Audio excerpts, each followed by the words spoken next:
Welcome back, everybody. This is our first class in NEET previous year questions for chapter thermodynamics of class 11th. Before this, we have made several videos in this series regarding NEET previous year questions, and all of those videos can be found on our YouTube channel. Name of channel is Point Basics, and there is a dedicated playlist for these type of videos, and you can find that playlist in our channel's playlist section. We have also started similar series for JE previous year, so you can go into our channel's playlist section and also find that playlist. So, and if you found these videos useful and helpful, then do like them, share them, and subscribe to our channel. Also, if you want to support us financially, then you can scan any of these QR codes and donate us with whatever amount possible. With this amount in future, we will be able to bring you better quality content with better video resolutions. So with this, let's start today's video and with starting with question number 1. So here it is, our question number 1. Yes.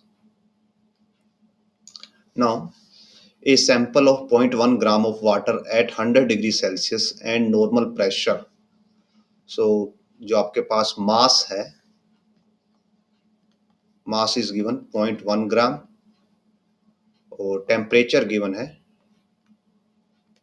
It is given as 100 degree Celsius और normal pressure यानी कि P naught given है हमें 1.013 into 10⁵ newton metre square.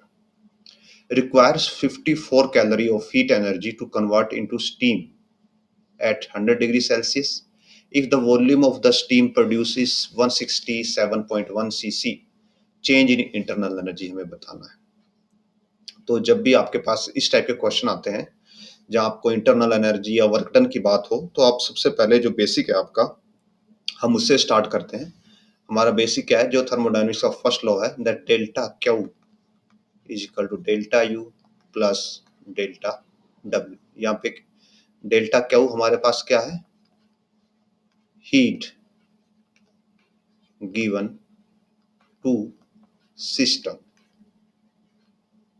और जब ये heat given to system होगी तो ये पॉजिटिव होगा, और नेगेटिव क्या होगा, when heat taken from system. जो डेल्टा यू है, it is change in internal energy,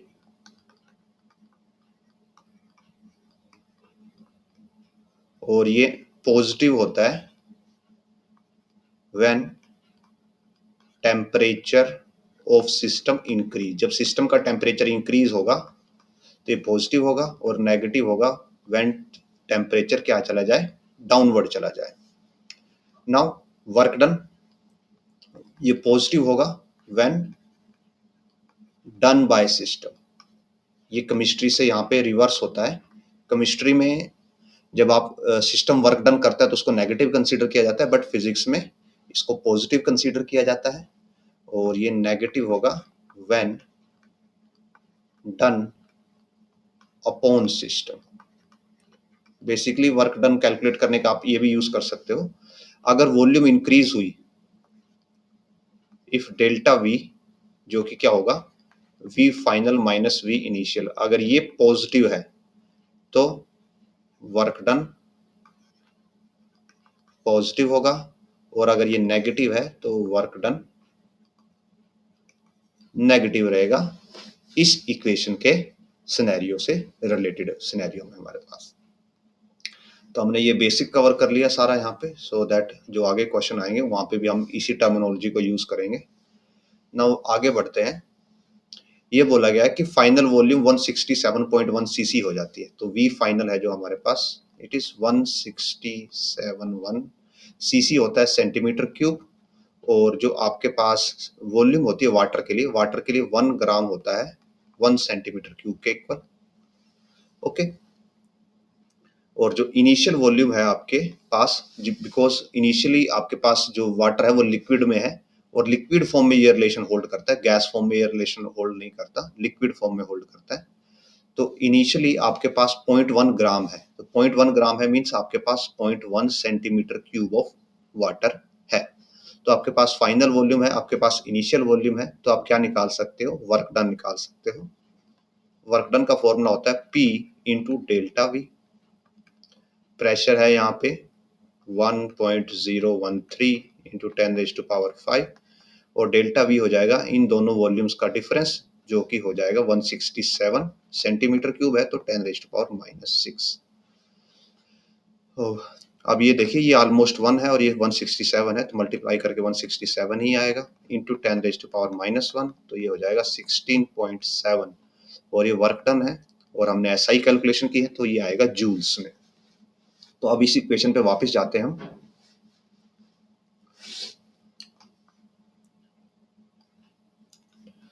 तो जो इक्वेशन है हमारे पास, it is delta Q is equal to delta U plus delta W. Delta क्या हुआ है, amount of heat given to the system. तो यहाँ पे ये जो अमाउंट ऑफ हीट गिवन है, ये 54 कैलोरी गिवन है, हमने 54 कैलोरी यहाँ पे हीट दी है। तो 54 कैलोरी है, तो इसको हमें किस में कन्वर्ट करना पड़ेगा, जूल्स में कन्वर्ट करना पड़ेगा। तो मल्टीप्लाई कर देंगे हम 4.2 से, और इक्वल हो जाएगा डेल्टा यू प्लस जो वर्क डन है, इट इज 16.7। नाउ अब हम सोल्व कर लेते हैं। तो यहाँ से जो डेल्टा यू आएगा, it will B 54 into 4.2 minus 16.7, और जब आप इसको सोल्व करोगे तो आंसर आता है 208.7 जूल, जो कि हमारा ऑप्शन बी के साथ मैच करेगा। नेक्स्ट क्वेश्चन की तरफ बढ़ते हैं। So liquid oxygen at 50 Kelvin is heated to 300 Kelvin at constant pressure of 1 atmosphere. The rate of heating is constant. Which of the following graph represents the variation of the temperature with respect to time? तो यहाँ पे देखिए liquid को heat किया गया है, जो कि इनिशियली किस पे है, 50 केल्विन पे है। तो अगर आपके पास कोई लिक्विड होता है या सॉलिड होता है, उसके लिए जो हम स्पेसिफिक हीट लिखते हैं, that Q is equal to MC, और यहाँ पे क्या आता है, डेल्टा T आता है। तो अगर यहाँ पे हम इसको डेरिवेट कर दें, dQ/dt, it will be MC rate of change of temperature with respect to time, यहाँ पे आ जाएगा। और बिकॉज ये मेंशन है that rate of heating is constant, यानी कि जो dQ/dt है ये क्या है, कांस्टेंट है, तो यहाँ से आपके पास आ जाता है MC dt by small dt is constant. और आप बोल सकते हो यहाँ से दैट डेल्टा T यानी कि change in temperature is proportional to, because mass और स्पेसिफिक हीट कांस्टेंट रहती है मटेरियल की जब तक आप उसकी स्टेट को चेंज नहीं कर देते, इज प्रोपोर्शनल टू टाइम और स्मॉल t। और यहाँ पे आप अगर प्रॉपर वे में लिखना चाहते हो तो change in temperature is proportional to change in time. तो टेम्परेचर और टाइम दोनों क्या देंगे, एक दूसरे हमें स्ट्रेट लाइन देंगे, बिकॉज लीनियर रिलेशनशिप है।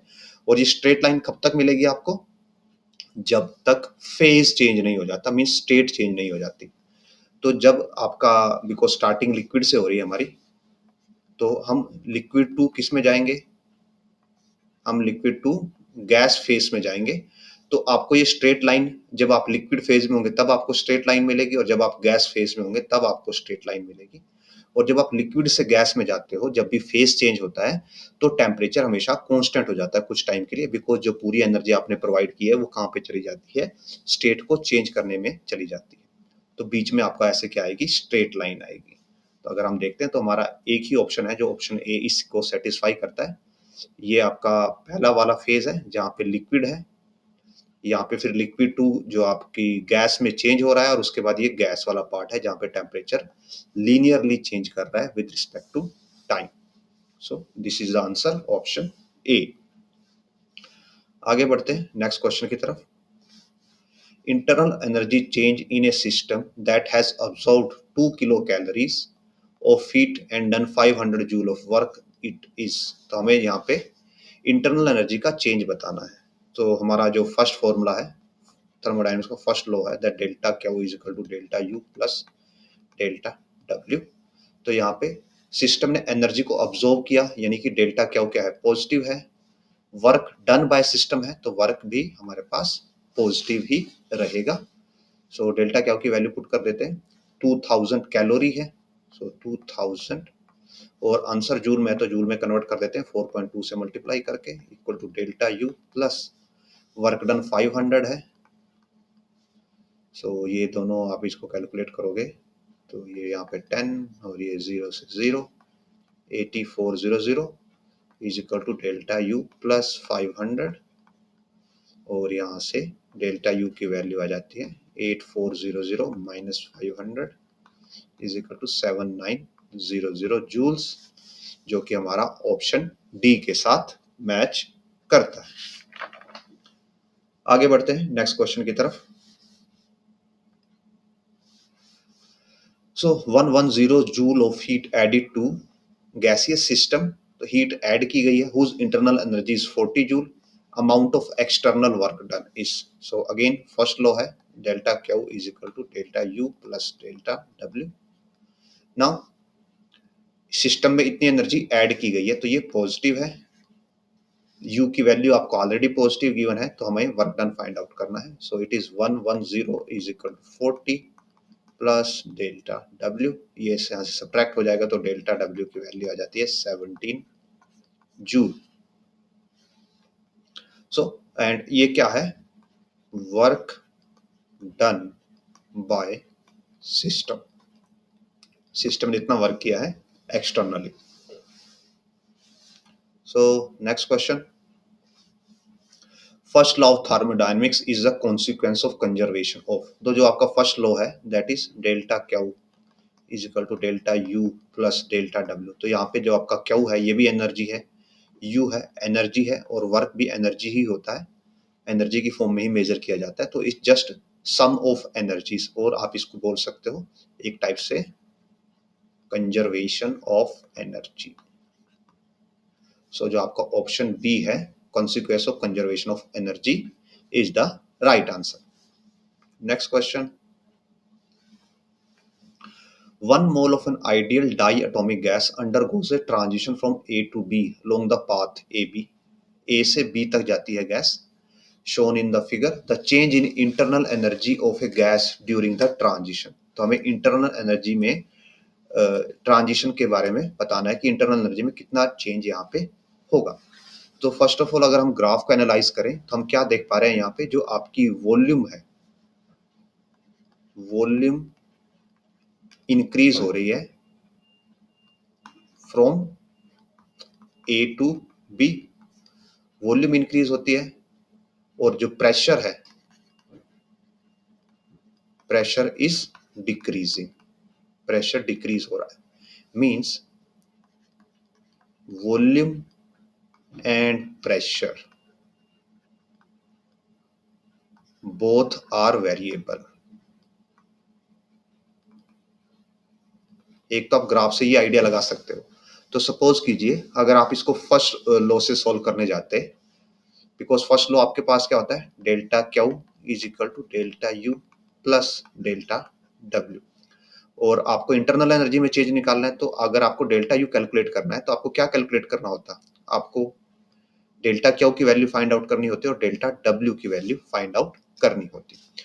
और यहाँ पे जो वर्क डन होता है उसको नॉर्मली क्या किया जाता है, इसको पी डेल्टा वी लिया जाता है, यानी कि pressure into change in volume, और ये ओनली कब ट्रू होता है, true only when P is constant, जब प्रेशर कांस्टेंट हो आपके पास। बट यहाँ पे आपका ना तो प्रेशर कांस्टेंट है, तो आप इस वाले मेथड से यहाँ पे सॉल्यूशन नहीं कर पाओगे। तो आप क्या करोगे, यहाँ पे जो गैस होती है, गैस के लिए जो इंटरनल एनर्जी होती है, जो डेल्टा यू है, गैस के लिए डेल्टा यू की वैल्यू आपके पास होती है n C V into delta T. ये आपके पास एक गैस के लिए इंटरनल एनर्जी का फॉर्मूला होता है, where C V specific heat at constant volume and T is change in temperature.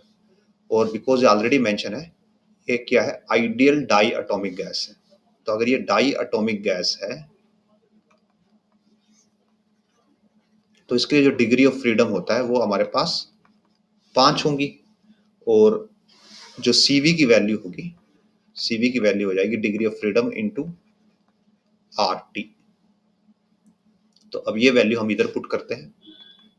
So N 5/2 into R, sorry RT नहीं होता, R होता ओनली, इंटू डेल्टा टी।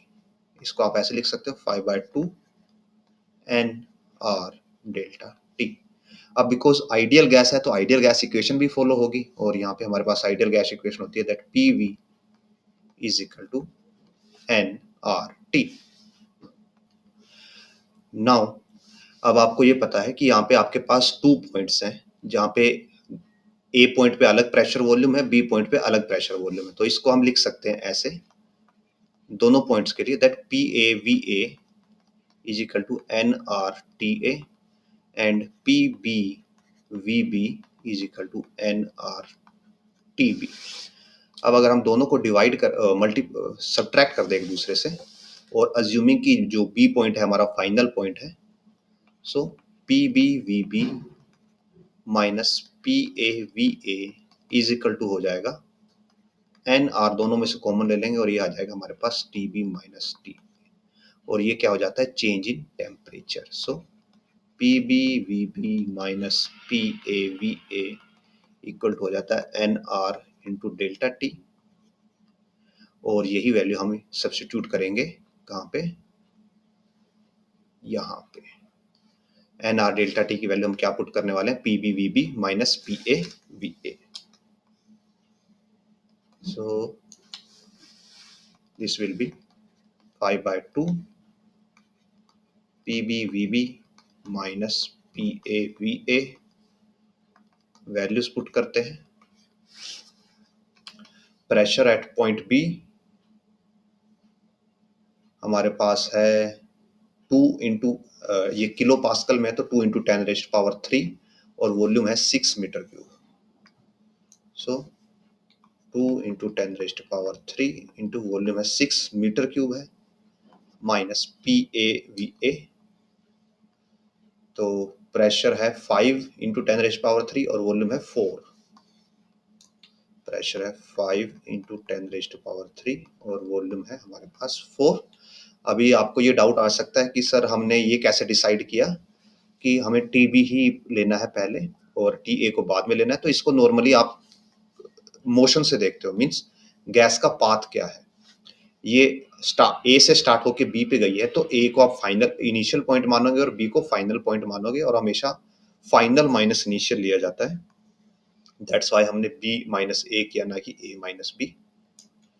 और आगे फिर यहाँ पे हम क्या कर सकते हैं, 10⁻³ कॉमन ले लेंगे, ये होगा 12 और ये होगा हमारे पास 20, तो माइनस करके 8 आएगा।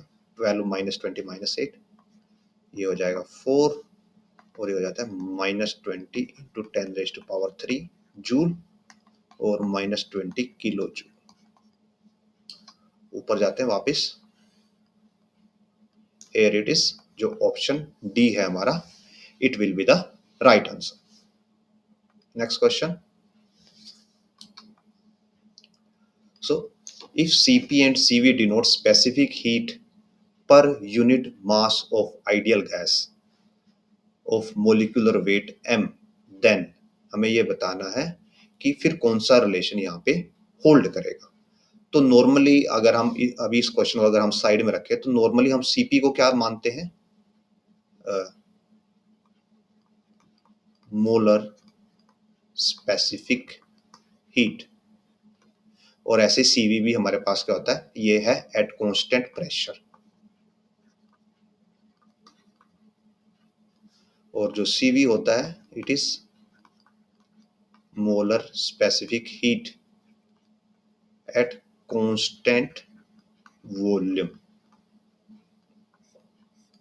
ओके, एंड अगर आपको नंबर ऑफ मोल्स बनाने हैं, बिकॉज ये मोलर है, तो अगर आपको नंबर ऑफ मोल्स बनाने हैं तो आप क्या करते हो, गैस के मास को जो आपका मोलिकुलर मास होता है कैपिटल M, उससे डिवाइड कर देते हो।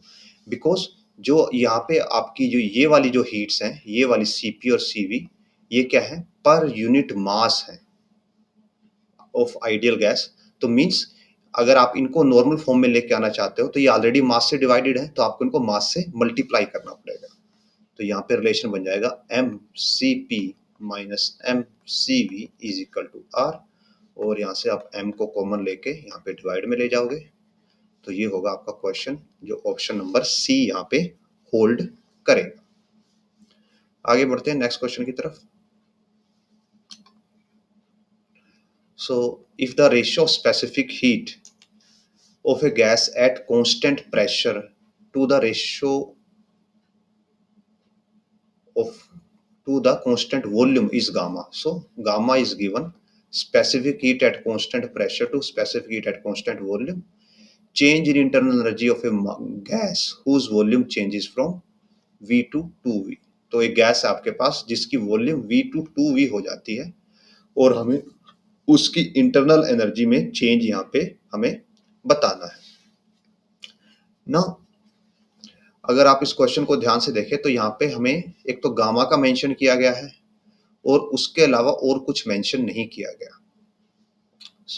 एंड ये भी मेंशन है एट कांस्टेंट प्रेशर, कि प्रेशर कांस्टेंट है, P इज कांस्टेंट। तो अगर प्रेशर कांस्टेंट है तो हम वर्क डन इजी कैलकुलेट कर सकते हैं depending upon the type of process. Now because यहाँ पे गामा का मेंशन है, so we do solve this question by considering कि ये आइडियाबैटिक प्रोसेस है। बिकॉज अगर यहाँ पे गामा का मेंशन नहीं, अगर ये आइडियाबैटिक नहीं होती तो यहाँ पे गामा का मेंशन नहीं होता। तो कंसीडरिंग ये एक आइडियाबैटिक प्रोसेस है, तो जो डेल्टा क्यू है इट विल बी 0।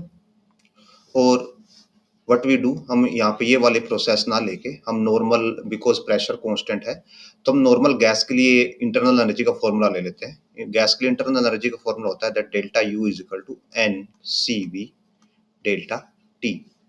हमारे पास मेंशन है, गामा की वैल्यू ऑलरेडी मेंशन है, that is CP by CV। So अब हम यहाँ से CV का रिलेशन फॉर्म करेंगे किसके लिए, गामा की टर्म्स में। So gamma is equal to CP by CV। हम क्या करते हैं, दोनों साइड से 1 सब्ट्रैक्ट कर देते हैं, gamma minus 1 is equal to CP by CV minus 1। So gamma minus 1 is equal to CP minus CV by CV। CP minus CV R होता है हमारे पास, so gamma minus 1 is equal to R by CV, और यहाँ से CV की value आ जाती है R by gamma minus 1। So ये वैल्यू यहाँ पे पुट कर सकते हैं। So N R gamma minus 1 into delta T, और इसको आप ऐसे लिख सकते हो 1 by gamma minus 1 N R delta T. Now pressure is constant, और जो आइडियल गैस इक्वेशन होती है आपके पास that is PV is equal to nRT होती है हमारे पास। बिकॉज प्रेशर कांस्टेंट है तो ओनली वॉल्यूम वेरिएबल है, तो यहाँ से हम लिख सकते हैं P delta V is equal to NR delta T. तो ये NR डेल्टा टी किसके इक्वल हो गया, P इंटू डेल्टा V। ये वैल्यू इधर पुट कर सकते हैं। So P into delta V by gamma minus 1, और P into delta V, delta V क्या है, चेंज इन वॉल्यूम होगा, और चेंज इन वॉल्यूम कितना है, पहले वॉल्यूम V थी फिर 2V हो गई, तो it will B only V PV bye gamma minus 1। So here is जो ऑप्शन C होगा हमारा, it will be the right answer. आगे बढ़ते हैं नेक्स्ट क्वेश्चन की तरफ।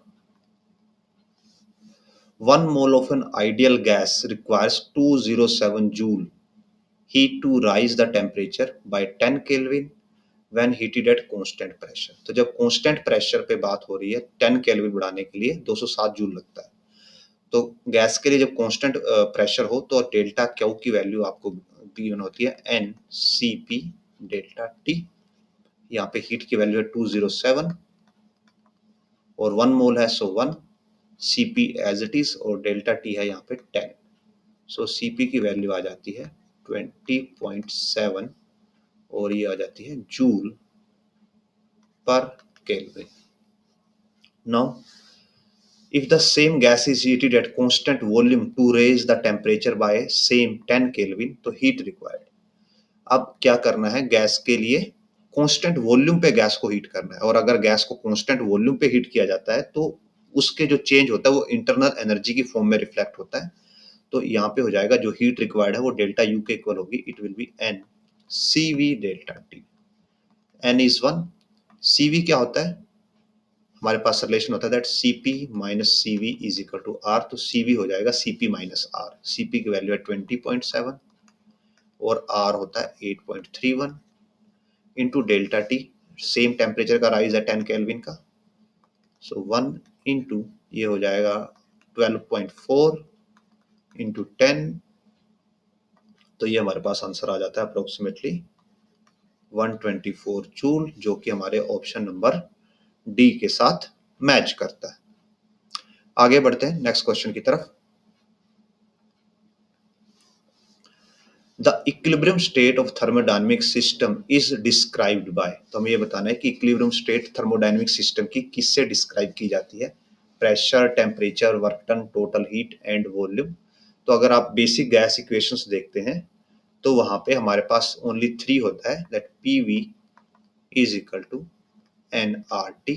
टेम्परेचर से आप हीट रिलेटेड सब कुछ सॉल्व कर सकते हैं और प्रेशर वॉल्यूम से भी।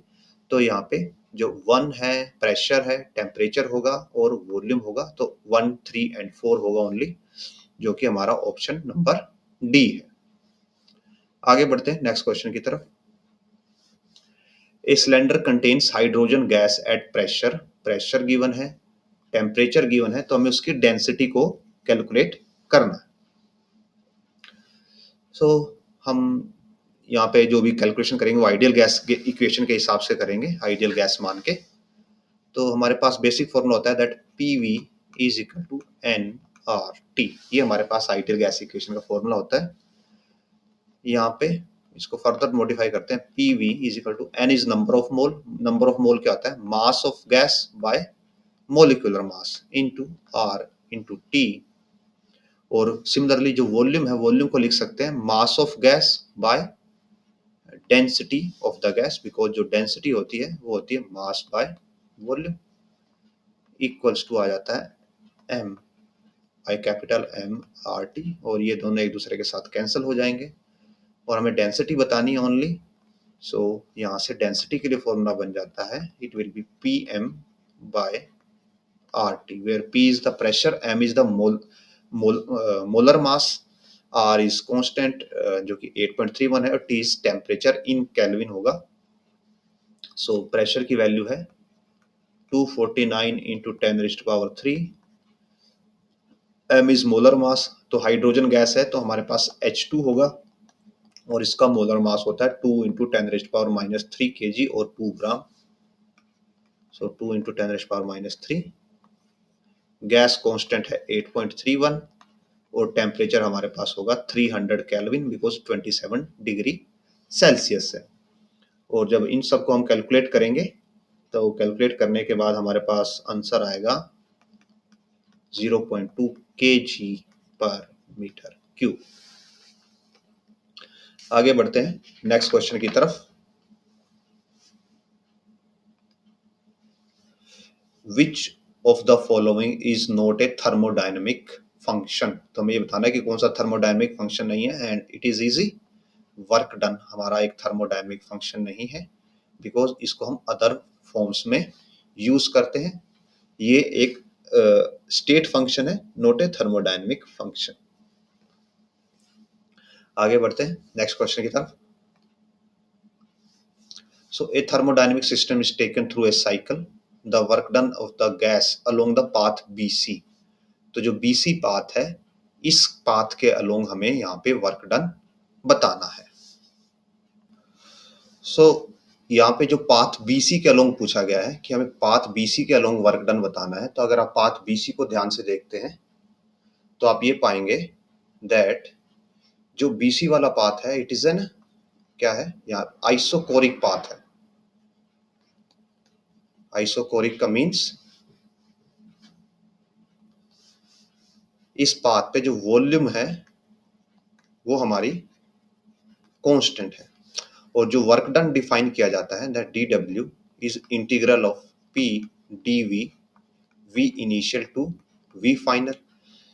अगर वॉल्यूम के अंदर कोई चेंज नहीं होगा तो DW भी क्या हो जाता है, 0 हो जाता है। तो यहाँ पे जो ऑप्शन डी है it will be the right answer. और आप ऐसे भी देख सकते हो कि अगर आपके पास प्रेशर वॉल्यूम ग्राफ है तो उसमें जो वर्क होता है it is given by area under curve. तो ये जो बीसी कर्व है आपकी, ये बिल्कुल स्ट्रेट लाइन है, तो इसके अंदर कोई एरिया नहीं आएगा, और अगर इसके अंदर कोई एरिया नहीं आएगा तो इसके अंदर कोई वर्क डन भी नहीं होगा। नेक्स्ट क्वेश्चन की तरफ बढ़ते हैं। सो an ideal gas undergoes 4 different process at a same initial state as shown in the figure below. These processes are adiabatic, isothermal, isobaric and isochoric. तो हमें ये बताना है कि कौन सी वाले कौन सी है। तो जो हमारी सबसे पहले हम नीचे से स्टार्ट करते हैं आइसोकोरिक से। तो जो आइसोकोरिक प्रोसेस होती है उसके अंदर वॉल्यूम कांस्टेंट होती है। तो अगर आप देखो यहाँ पे वॉल्यूम कांस्टेंट कौन सी लाइन पे होगी, दैट इज जो लाइन नंबर 1 है, इसमें वॉल्यूम कांस्टेंट है बिकॉज वॉल्यूम की वैल्यू चेंज हो रही, प्रेशर की वैल्यू चेंज हो रही है। तो जो आपकी जो नंबर 1 है process that is isochoric. Now अब हम देखते हैं आइसोबारिक। आइसोबारिक में प्रेशर कांस्टेंट रहता है। तो अगर आप देखते हैं लाइन नंबर जो 4 है इसमें प्रेशर कांस्टेंट है, तो जो नंबर 4 है ये हमारी क्या है, आइसोबारिक प्रोसेस। अब हम देखते हैं 2 और 3 में। जो प्रोसेस 2 और 3 है इनमें थोड़ा हमें मैथमेटिक्स यूज करना पड़ेगा ड्राइव करने के लिए कि कौन सी वाली कौन सी है। और यहाँ पे हमें हिंट गिवन है कि एक आइडियाबैटिक आइसोथर्मल में से हो सकती है। तो जो हमारे पास आइसोथर्मल होती है उसकी इक्वेशन है हमारे पास PV is equal to NRT, और जो एडियाबैटिक है उसकी इक्वेशन होती है हमारे पास PV gamma is equal to constant. So अगर आप ये ग्राफ देखते हो तो ये ग्राफ किसके अंदर है, पी और वी के अंदर है ग्राफ है। तो इस ग्राफ का जो स्लोप होगा that will be given by dp by dv, rate of change of p with respect to volume का चेंज। तो हम क्या करते हैं, दोनों इक्वेशन से स्लोप्स कैलकुलेट करते हैं, dp बाय dv कैलकुलेट करते हैं। बिकॉज यहाँ पे प्रेशर और वॉल्यूम दोनों वेरिएबल हैं तो हम दोनों को डेरिवेट करेंगे। सो यहां से आ जाएगा p dv plus v dp is equal to n और आर कॉन्स्टेंट होते हैं, चेंज नहीं होता, ओनली टेम्परेचर चेंज होगा, that will be n R. और सॉरी यहाँ पे बिकॉज आइसोथर्मल है तो टेम्परेचर भी कांस्टेंट रहता है, और अगर आप कांस्टेंट है कांस्टेंट का डेरिवेटिव करते हो तो जीरो आएगा। यहाँ पे PV is equal to constant है आइसोथर्मल में। सो यहाँ से जो वी डीपी है इसकी वैल्यू आ जाती है माइनस पी डी, और डीपी बाय डीवी आ जाता है माइनस पी बाय वी। तो देखिए जो स्लोप है वो नेगेटिव है, यानी कि जो आपकी कर्व है वो डाउनवर्ड आएगी। तो दोनों ही डाउनवर्ड आ रही, तो अभी हमें इससे कोई वैल्यू हम कुछ अंदाजा नहीं लगा सकते। अब इसके लिए करते हैं पीवी गामा के लिए। तो यहाँ पे भी प्रेशर और वॉल्यूम दोनों वेरिएबल है तो दोनों का डिफरेंशिएशन होगा। सो पी वी गामा का डिफरेंशिएशन होगा gamma V gamma minus 1 d V plus V gamma as it is, और p का डेरिवेटिव हो जाएगा dp, और कांस्टेंट का डेरिवेटिव होता है again zero. So v gamma dp is equal to gamma p v gamma minus 1 dv, और यहाँ से dp बाय dv आ जाएगा gamma p v gamma minus 1 divided by v gamma. और ये इसको आप जब एडजस्ट करोगे पावर को, यहाँ पे एक पावर कम है यहाँ पे एक पावर ज्यादा है, तो आंसर मिलता है गामा p, और साथ में माइनस साइन भी है, minus gamma p by v। तो आप देखते हैं जो एडियाबैटिक का स्लोप है वो गामा टाइम्स ज्यादा है आइसोथर्मल से। सो slope of adiabatic is gamma times slope of isothermal, यानी कि जो आइसोथर्मल प्रोसेस है वो फास्टर रेट से नीचे की तरफ आएगी as compare to adiabatic process. So sorry हाँ, जो एडियाबैटिक प्रोसेस है वो फास्टर रेट से नीचे आएगी as compare to isothermal process. तो जो फास्टर नीचे कौन आ रही है, दैट इज प्रोसेस 2। तो यहाँ पे जो प्रोसेस 2 है इट विल बी एडियाबैटिक, और जो प्रोसेस 3 है it will B isothermal. Process 4 हम ऑलरेडी बता चुके हैं, इट इज आइसोबारिक, और प्रोसेस 1 है यहाँ पे आइसोकोरिक। और ये देखिए जो ये वाला केस है, it is case of expansion. Expansion के केस पे एडियाबेटिक फास्टली नीचे की तरफ आएगी और आइसोथर्मल स्लोली नीचे की तरफ आएगी। अगर इस केस को हम रिवर्स कर दें, रिवर्स हाउ, कि हम यहाँ पे कंप्रेशन का केस लें, ये वॉल्यूम है, ये प्रेशर है, और कंप्रेशन करें हम, तो जैसे एक्सपेंशन में हम एक पॉइंट से स्टार्ट हुए तो कंप्रेशन में भी हम एक पॉइंट से स्टार्ट होंगे।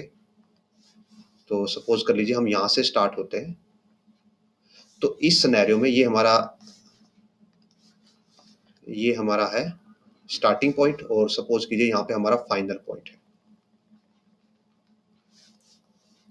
तो नाउ इस सिनेरियो में क्या होगा, जैसे एडियाबेटिक आपकी फास्टली नीचे की तरफ आई थी, पहले पहुंच गई थी, ऐसे ही कंप्रेशन में भी जो आपकी एडियाबेटिक कर्व है पहले जल्दी ऊपर की तरफ पहुंच जाएगी, और जो आइसोथर्मल कर्व है वो थोड़ा सा पीछे रह जाएगी, उसको पहुंचने में टाइम लगेगा।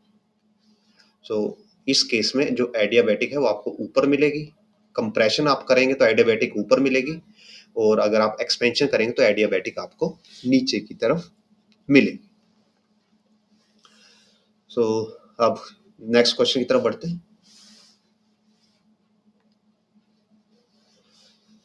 So, in which of the following processes heat is neither absorbed nor released? ना तो हीट अब्जॉर्ब होती है ना ही रिलीज होती है। तो ये बेसिक सा क्वेश्चन है, दैट इज एडियाबेटिक प्रोसेस, जहाँ पे जो हमारे पास डेल्टा क्यू है वो 0 होता है। So neither absorb nor release, यहाँ पे कुछ नहीं होता। Next question, thermodynamic process are indicated in the following diagram. तो यहाँ पे अलग अलग डायग्राम से प्रोसेसेस को इंडिकेट किया गया है, और जस्ट हमने अभी डिस्कस किया कि यहाँ पे पीवी डायग्राम है, तो जो ये आपकी नंबर 1 प्रोसेस है, this will be isochoric. So process 1 आपकी आइसोकोरिक के साथ मैच करनी चाहिए। जो आपकी प्रोसेस 4 है ये किसके साथ मैच करनी चाहिए, आइसोबारिक के साथ। सो ये आइसोबारिक के साथ मैच करनी चाहिए। जो प्रोसेस 2 है ये जल्दी नीचे आ रही है, तो ये एडियाबेटिक है, बिकॉज यहाँ पे एक्सपेंशन हो रहा है, तो प्रोसेस 2 एडियाबेटिक होगी, जो कि 1 के साथ मैच करेगी, और प्रोसेस 3 आपकी बच जाती है आइसोथर्मल। सो आपका 1 के साथ होना चाहिए 3, 2 के साथ होना चाहिए 1, ओ सॉरी ये ए है, ये बी है, और ये सी के साथ मैच होना चाहिए 4, और डी के साथ मैच होना चाहिए 2। सो 3 1 4 2, here is 3 1 4 2, जो ऑप्शन बी है, it is the right answer. Next question की तरफ बढ़ते। So volume of a monatomic gas varies with its temperature as shown in the figure. तो यहाँ पे वॉल्यूम वर्सेस टेम्परेचर का आपको एक ग्राफ दिया गया है। The ratio of work done by the gas to the heat absorbed by it when it undergoes a change from state A to B. So as per mention, जो volume है वो temperature के proportional है, और जो आपके पास ideal gas होती है उसके लिए इक्वेशन होती है PV is equal to nRT, और यहाँ पे बोला गया वॉल्यूम टेम्परेचर के प्रोपोर्शनल है। तो अगर वॉल्यूम टेम्परेचर के प्रोपोर्शनल है, ये दोनों तो ऑलरेडी कांस्टेंट है, तो यहाँ पे जो प्रेशर है, प्रेशर क्या हो जाएगा, यहाँ पे प्रेशर हो जाता है constant. So ratio of heat absorbed by it, तो जो गैस हीट अब्सॉर्ब करती है उसको डेल्टा क्यू से दिया जाता है, डिनोट किया जाता है, और डेल्टा क्यू किसी गैस के लिए क्या होता है, n C P into delta T. और साथ में हमें ये बताना है वर्क डन, हमें वर्क डन भी बताना है। तो वर्क डन के लिए हम क्या करते हैं, डेल्टा क्यू होता है हमारे पास delta U plus delta W, और डेल्टा डब्ल्यू की वैल्यू आ जाती है हमारे पास delta Q minus delta U. Gas के लिए डेल्टा क्या होता है, एनसीपी डेल्टा टी, और जो डेल्टा यू होता है it is NCV delta T. तो हमें रेशियो निकालना है work done by delta Q, तो जो वर्क डन हो जाएगा Q minus you. So Q की वैल्यू है एनसीपी डेल्टा टी, यू की वैल्यू है NCV delta T divided by NCP delta T. तो यहाँ से n और डेल्टा टी दोनों कैंसिल आउट हो जाएंगे, तो यहाँ पे बचता है ऊपर Cp minus Cv divide by Cp, ये होता है हमारे पास R, तो ये बचता है R/Cp। नाउ ये कौन सी गैस है? मोनोएटॉमिक गैस है। तो जो मोनोएटॉमिक गैस है उसके लिए जो डिग्री ऑफ फ्रीडम होती है वो 3 होती है और Cv की वैल्यू होती है 3/2R और Cp की वैल्यू होती है, इसमें आप R ऐड कर दोगे तो ये हो जाएगा 5/2R। तो यहाँ से अगर आप R/Cp कैलकुलेट करोगे तो वो आ जाएगा 2/5, जो कि हमारा यहाँ पे आंसर होगा option number A. Next question, a gas is compressed isothermally to half of its initial volume. Same gas is compressed separately through adiabatic process until its volume is again reduced to half. तो हमें ये बताना है कि कौन सी process में work ज़्यादा होगा या कम होगा। तो अगर आपके पास इस टाइप का क्वेश्चन आए तो अगर आप इसको कैलकुलेशन से सॉल्व करने जाओगे तो ये आपके लिए थोड़ा डिफिकल्ट हो जाएगा, प्रोसेस इन्वॉल्व है जो इसके अंदर। तो इसलिए बेटर प्रोसेस ये रहेगा कि हम इस क्वेश्चन को ग्राफिकली सॉल्व करें। सो ग्राफिकली सॉल्व करने के लिए हम यहाँ पे ग्राफ बना लेते हैं, एक्सिस ले लेते हैं। तो सपोज कीजिए हमारे पास एक्सिस है, साथ में यहाँ पे ये प्रेशर एक्सिस होगा और यहाँ पे वॉल्यूम एक्सिस होगा, और यहाँ पे हमारे पास दो टाइप की प्रोसेस है, एक आइसोथर्मल है और एक एडियाबैटिक, और हमें क्या करना है? कंप्रेशन करना है, यानी कि वॉल्यूम क्या होगी? डिक्रीज होगी, और कितनी होगी? फाइनल वॉल्यूम V/2 हो जाती है। तो सपोज कीजिए हमारा इनिशियल पॉइंट है जिसके लिए वॉल्यूम हमारी V है, और ये हमारा फाइनल पॉइंट है जिसके लिए हमारी वॉल्यूम क्या हो जाती है? V/2। ये फाइनल लाइन है जिसपे वॉल्यूम V/2 हो जाती है। तो अगर हम बिकॉज हमने प्रीवियस क्वेश्चन में एक मैंने डिस्कस कर चुके हैं, question number I think yes here it is, यहाँ पे हमने डिस्कस कर चुके हैं कि आइडियाबैटिक और आइसोथर्मल का जो स्लोप है वो कैसे वेरी करता है, और कम एक्सपेंशन में आइसोथर्मल ऊपर रहता है और कंप्रेशन में आइडियाबैटिक कर्व ऊपर की तरफ होता है। सो अगर हम यहाँ पे एडियाबैटिक की कर्व डिनोट करेंगे, ड्रॉ करेंगे, तो सपोज कीजिए एडियाबैटिक की कर्व ऐसे आती है कुछ, और जब आइसोथर्मल की डिनोट करेंगे तो आइसोथर्मल का कर्व कुछ ऐसे आएगा। और हमें यहाँ पे वर्क डन बताना है, तो जो वर्क डन होता है, वर्क डन क्या होता है? Area under the curve for PV diagram. अगर आपके पास पीवी डायग्राम है तो उसमें जो एरिया अंडर द कर्व है वो वर्क डन देता है आपको, और आप यहाँ से इजीली देख सकते हैं कि जो आपकी ये एडियाबैटिक की कर्व है इसके अंडर एरिया ज्यादा आएगा एज कंपेयर टू जो ये आइसोथर्मल की कर्व है इसके कंपैरेटिवली। सो जो एडियाबैटिक होगी हमारे, इसके अंदर वर्क डन ज्यादा होगा और आइसोथर्मल में कम होगा। So compressing the adiabatic process will require more work. तो जो ऑप्शन ए है, एडियाबैटिक में ज्यादा वर्क डन रिक्वायर्ड होगा as compare to isothermal. Next question की तरफ मूव करते हैं। A gas is compressed to half of its initial volume by means of several processes. Which process will result in the maximum work done? तो यहाँ पे भी same question है जैसे हमने प्रीवियस किया, जस्ट यहाँ पे सभी प्रोसेस इन्वॉल्व कर ली गई है। तो हम क्या करते हैं, इसको कॉपी कर लेते हैं।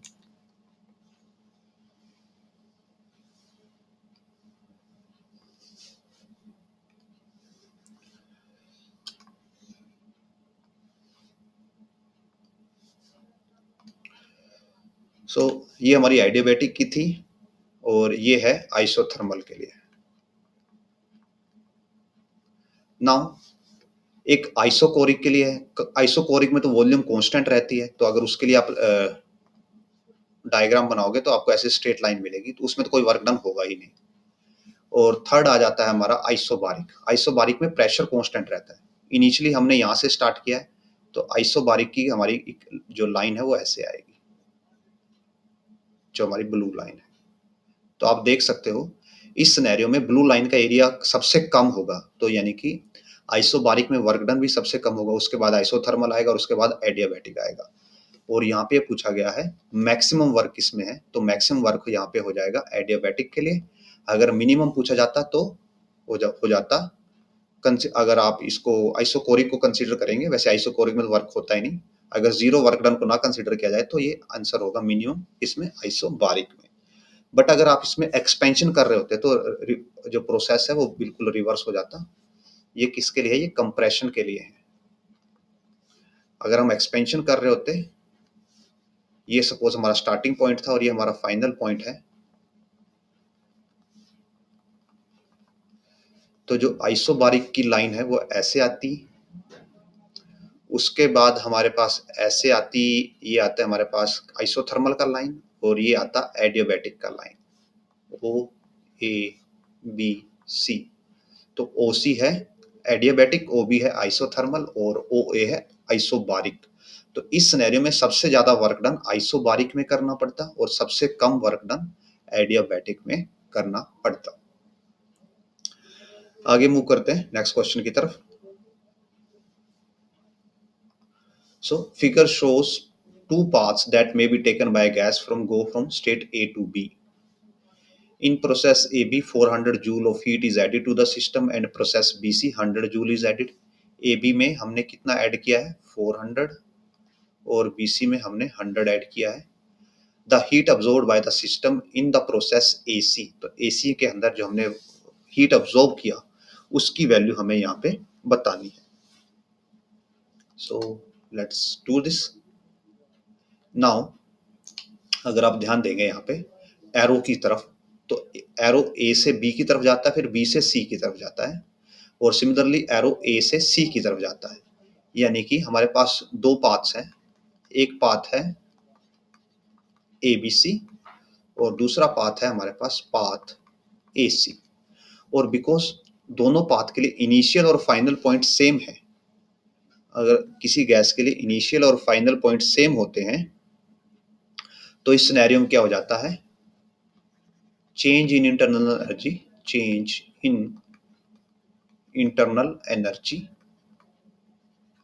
is same, कि इंटरनल एनर्जी के अंदर जो चेंज होगा वो सेम होगा। यानी कि delta U in path A B C is equal to delta U path A C. दोनों पाथ के अंदर इंटरनल एनर्जी का चेंज हमारे पास सेम रहेगा। अब जो ए बी सी पाथ है इसके अंदर हमारे पास ऑलरेडी दो पाथ इन्वॉल्व हैं, तो ये हो जाएगा delta U A B plus delta U B C, because ये दो पाथ से जुड़ के बना हुआ है, यहाँ पे दो स्टेप है हमारे पास, और ये एज इट इज रहेगा डेल्टा यू ए सी। अब जो अगर हम थर्मोडायनेमिक्स का फर्स्ट रूल देखें, हमारे पास जो डेल्टा क्यू होता है it is delta U plus delta W, और यहाँ से डेल्टा यू की वैल्यू आ जाती है delta Q minus delta W. तो ये वैल्यू हम यहाँ पे पुट करेंगे। So delta Q A B minus delta W A B plus delta Q B C minus delta W B C is equal to delta Q A C minus delta W A C. Now coming to delta Q A B path के अंदर जो heat add की गई that is 400 joule minus work done in A B. अगर आप देखते हो तो ए बी पे वॉल्यूम कांस्टेंट है, जब वॉल्यूम कांस्टेंट होती है तो कोई वर्क डन नहीं होता, सो ये हो जाएगा 0 plus Q B C, B C path में कितनी हीट ऐड की गई that is 100 joule minus W B C, B C path में कितना वर्क डन है। तो अगर आपको बी सी पाथ में वर्क डन निकालना है, डब्ल्यू बी सी कैलकुलेट करना है, तो वो क्या होगा, area under curve B C, जो बी सी कर्व है उसके अंडर का एरिया, और ये क्या इसके अंडर का एरिया कितना होगा, ये आपके पास एक रेक्टेंगल बन जाएगा ऐसे, ये पूरा का पूरा रेक्टेंगल बन जाएगा जो कि क्या देगा area under B C curve, और इस रेक्टेंगल की जो विड्थ होगी that will be 4 minus 2, because ये वाला पॉइंट 2 है और ये वाला पॉइंट 4 है, सो 4 माइनस 2, 4 माइनस 2 जो 2 होगा इंटू 10⁻³ है साथ में, मल्टीप्लाई जो इसकी हाइट हो जाएगी, हाइट होगी 0 से स्टार्ट होके 6 तक जाती है, तो 6 इंटू 10⁻⁴। सो ये हो जाता है 12 इंटू 10⁻1 यानी कि 120। तो यहाँ पे वैल्यू आ जाती है 120 equals to delta Q A C minus W A C. अब ए सी के लिए वर्क डन, तो अगर ए सी के लिए हमें वर्क डन निकालना है तो डब्ल्यू ए सी क्या होगा, एरिया अंडर कर्व ए सी। तो हम यहाँ पे भी ये कर देते हैं पार्ट।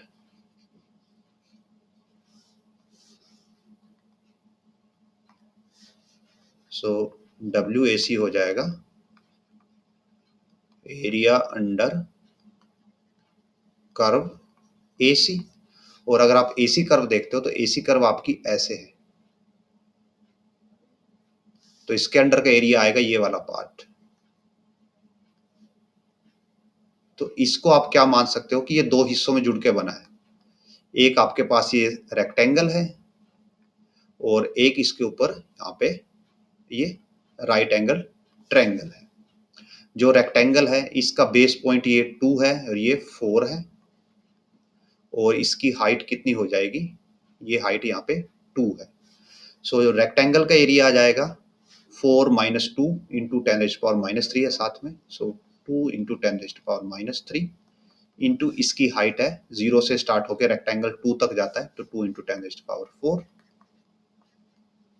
प्लस जो ट्रायंगल है आपकी ये राइट एंगल ट्रायंगल, इसका एरिया हो जाएगा हाफ बेस इसका सेम है जो रेक्टेंगल का बेस होगा, तो दैट विल बी 2 इंटू 10⁻³ और हाइट ये 2 से स्टार्ट होती है, यहाँ से स्टार्ट होती है ट्रायंगल और 6 तक जाती है, तो 6 माइनस 2 4 इंटू 10⁻⁴।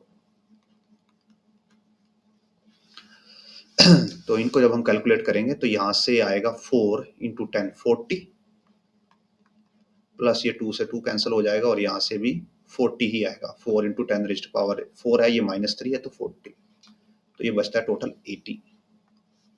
सो यहाँ पे आ जाएगा 80।